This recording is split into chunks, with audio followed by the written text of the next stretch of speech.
నువ్వు selected person. దేవుడు మిమ్మల్ని సెలెక్ట్ చేసుకున్నాడు. ఆయన మిమ్మల్ని ఎన్నుకున్నాడు. ఎన్నుకోబడిన జనాంగంగా ఉన్న మీకు ఘనత రాబోతుంది. దైవజనమా, ఎన్నుకోబడిన మీకు మేలు కలగబోతుంది.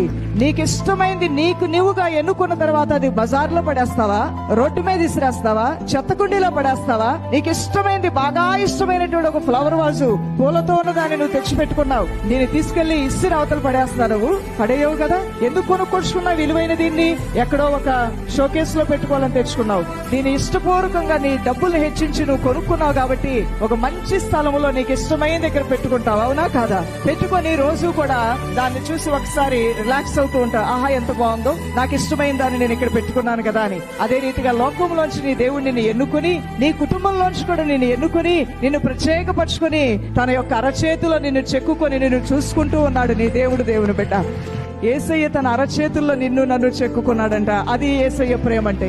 అది అద్భుతమైన దేవుని ప్రేమ. దైవజనమా, ఎన్నుకోబడ్డావు. నీవు ఎన్నుకోబడినటువంటి నీవు విసిరివేయబడతావా?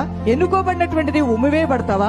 ఎన్నుకోబడినటువంటి నీవు అనవసరమైన స్థలాల్లో ఉంచబడతావా? కాదు దేవుని బిడ్డ. నీ కొరకు దేవుని విలువైనటువంటి సమయాన్ని, విలువైన జీవితాన్ని, ఘనమైన కార్యాన్ని దాచి ఉంచాడు.